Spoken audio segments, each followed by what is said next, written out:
For today's video ay papakita ko sa inyo kung paano magsaing ng bigas na mais.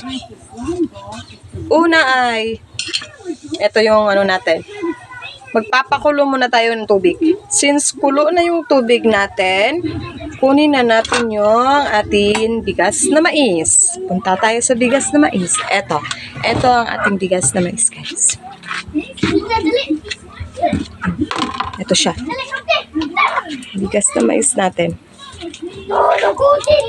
At since itong ating pinakuluan ay kulo na, yan.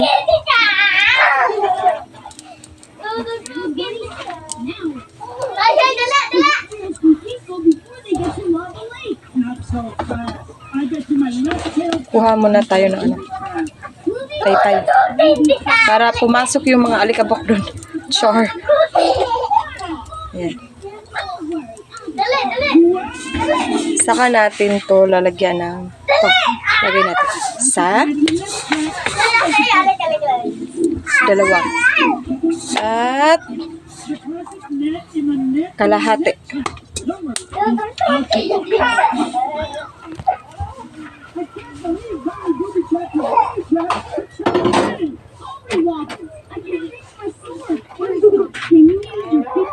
Saka natin haluin.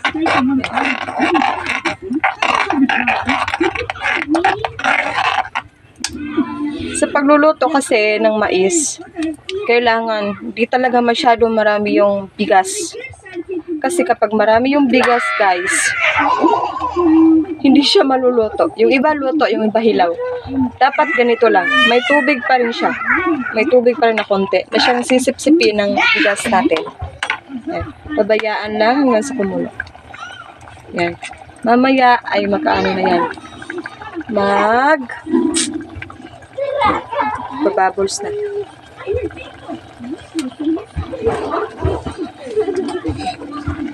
Yung kapag nagbubbles ulit, ayun na natin. Haluin. Kasi mais kasi to eh. Iba kasi kapag yung ano, yung bigas na ano, palay. Iba kasi yun. Itong mais kasi, kailangan talagang haluin siya. Mainit.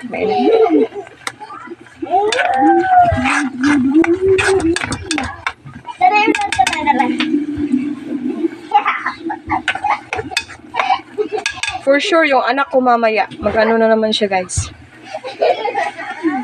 Sasabihin na naman niyang, Permelanta mais. Maghahanap na naman ng ano yon, rice. Rice na humay. Ayaw ng mais nun. Iwan ko ba sa batang yun? Yan. At kapag ganyan na siya, guys, pwede natin siyang takpan. At saka, yung apoy niya, pahinaan na natin. So, wala na siya dapat siga. Yung siga na konti na lang dapat. Yan. Kasi maluluto na lang yun siya sa Yan, konti na lang dapat. So, thank you for watching.